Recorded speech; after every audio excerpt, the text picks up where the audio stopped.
What I'm about to tell you about magnesium is going to be like exploring a whole new world of understanding physiology and sleep. This is not just a boring episode where I tell you to get one brand of magnesium and then you're good to go.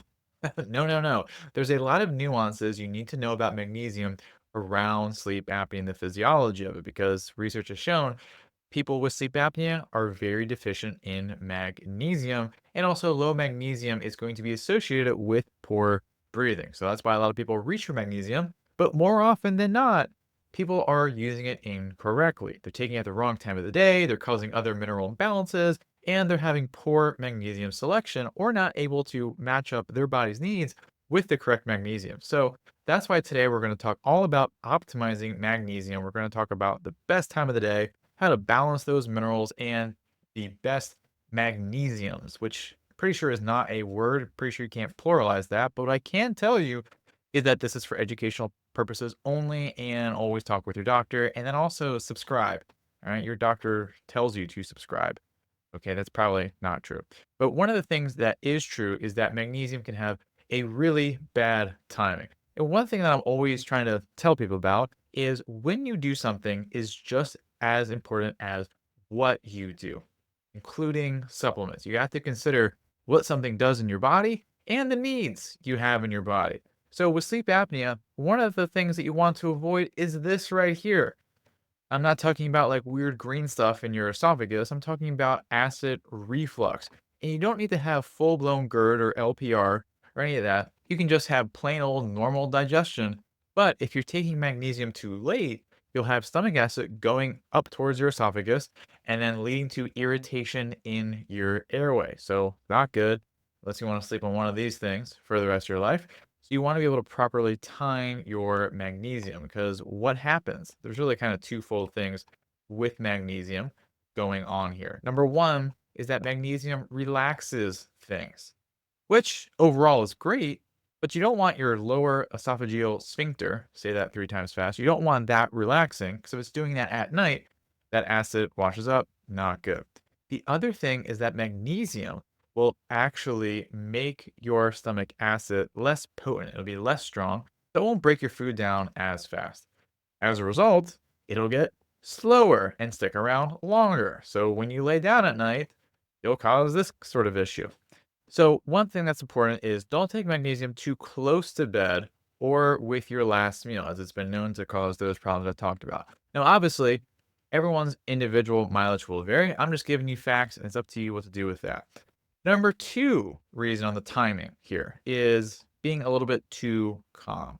So magnesium a lot of times will calm people down, make them tired, which if you have sleep problems, maybe that's not something you want, especially first thing in the morning, because it can calm you down too much by calming down your nerves, etc. And then you just go into your day more tired than you should have. So best times for magnesium is going to be 9 to 5. I have no idea what this is. I just take images off of Google, which I can because it's fair use copyright notice and law here. I'm using this in a different way. Okay. You attorneys out there. But taking in this 9 a.m. to 5 p.m. window, it's going to generally allow you to avoid both of those problems. So that is the timing there. Now, for the other considerations, is also the mineral imbalances. So one thing that's important before we dive into these, nothing exists in isolation in your body. Everything is interacting with like everything at all times, especially minerals because of how they interact inside of cells and especially at the level of absorption, like inside of your gut, going from your digestive tube into your body. Digestive tube, really attractive, right? So there's a few in particular that you need to be aware of. So number one is calcium, because magnesium will compete with calcium at the level of the gut, and that's gonna not be great because as a result, then you're not gonna have calcium for say bones. I know a lot of people who watch are a bit on the older side or fine, you're on the finer side, right?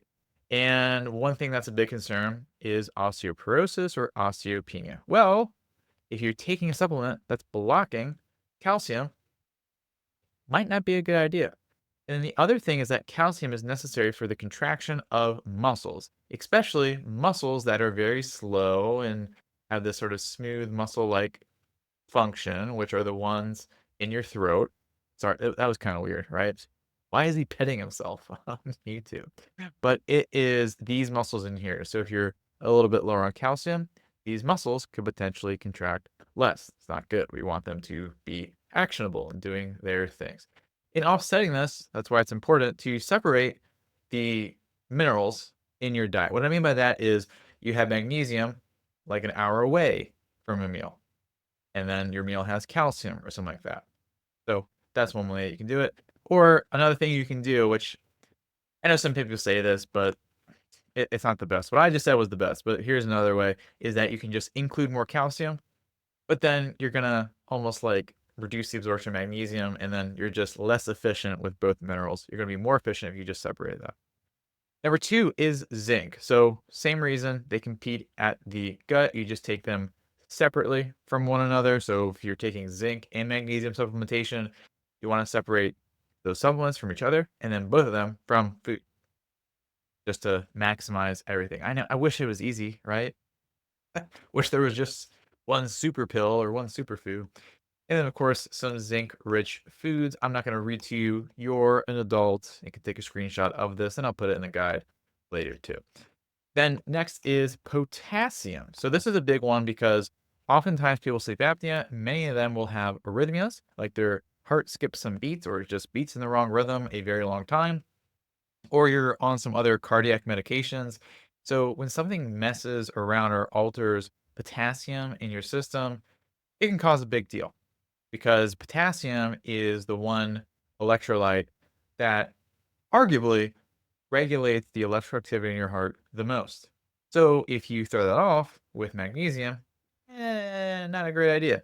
So make sure whether it's your doctor or if you have a cardiologist, always discuss magnesium supplementation intake with them. That's why it's important to include potassium rich foods in your diet if consuming magnesium. All right. And another thing that's important to consume is the YouTube content that we have here. So I feel like I just asked you to subscribe. So if you haven't, do that and, we can just skip right past that one.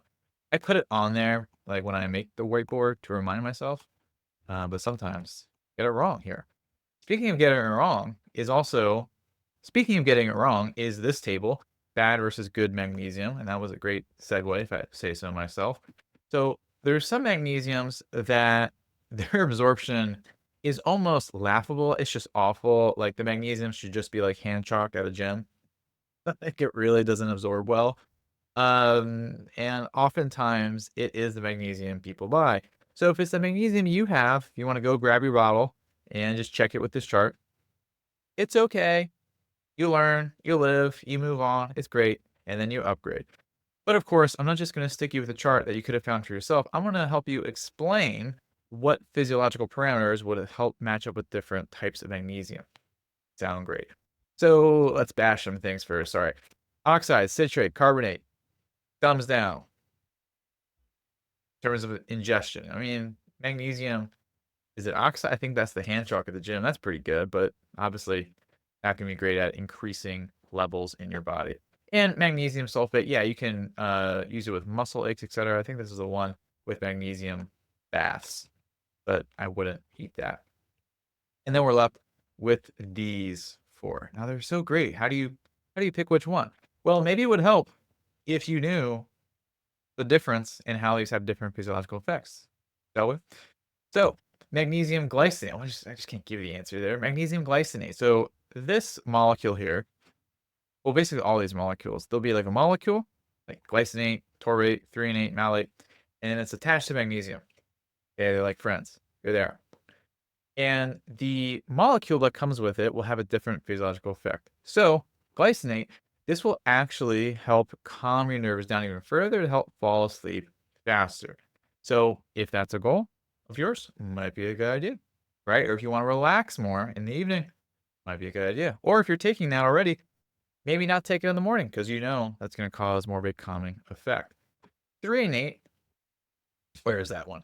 Threonate here, this is known to help with brain health. So if brain fog is a problem, I'm not going to say it, but you think it might be a good match. Who knows? Orate here is very helpful for heart function. So again, there's another pairing. And then glycinate, if you want something that tastes really bad but is actually semi okay on your digestive system, that's another good tip. And some other tips on some things that people get wrong a lot is understanding how to read the magnesium labels. All right. So a lot of times it'll say like 400 milligrams of magnesium malate, right? I'm not sure if we covered malate here. Oh, we didn't. Well, I'll just say that malate is specifically really good for muscle cells. So if you have cramps or muscle weakness, think about it. Now, all of these different components here, right? So all these different magnesiums, they have that buddy molecule, whether it's glycinate, taurate, whatever. They all have different weights. The buddy molecule does. So when you have 500 milligrams of magnesium glycinate, that's magnesium glycinate. You don't have 500 milligrams of magnesium. So if you have 500, it's actually a percentage of that 500. And I think it comes down to like 20% or so. I left my atomic calculator at home. Well, I am at home, so oops. Anyway, so you want to consider that you want to look at the elemental magnesium that's actually in it, not just like the overall amount, because then you feel you're going to be taking more magnesium, but actually you're not taking as much as you think you are, which may explain why magnesium may not be that helpful. The other thing when you're looking at labels, avoid, fillers, maltodextrin, or sometimes they add caffeine. Kind of weird. And then the biggest thing is you want to play magnesium limbo. And what I mean by that is you want to start as low as you can go. And of course, under your doctor's supervision, increase it over time. But of course, if you go too high, you'll start to have side effects. Not good. So you want to find that good balance with your healthcare provider. Because all that I can say is that in myself or working with people, as you reach those higher magnesium levels, you get a lot more of the benefit that people were just missing out on too low. But of course, remember, diarrhea, talk to your doctor, all that good stuff. Okay. I know I didn't even give like a verb to diarrhea, but I think you understand me. Or maybe you don't. Either way, those are the major components of magnesium. So if you want all of that written down for you there, got the free magnesium guide.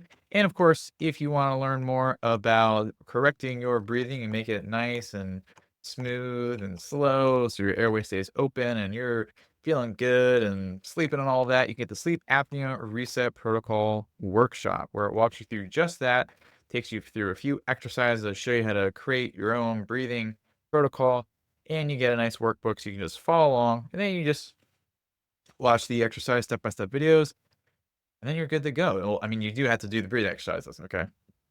Everything else, it's not magical. But what is magical is the button that's on screen. Future Dylan, put that there. All right, so you can either press that button right away, or you want to go to the link in the description for both of them. And if you're on mobile, you gotta click the title to make the description box pop up. So click that, boom, boom. And of course, for the protocol workshop, the buttons on screen or down below, it's everywhere. It's like the ether in the air that we breathe. And of course, if you got some links and you got thumbs to type, you can always do that. So magnesium guide, ochnow.com/magnesium for the protocol workshop, ochnow.com/reset, and QR codes for you there. Let me zoom in. You gotta be like a QR code sniper to get those ones. All right. You can access either one of those. So there you go. Some additional things to optimize magnesium intake. So you can add another block to your arsenal in reclaiming your best sleep for your best life. Dylan Peck is here. Thank you for watching. I'll see you soon.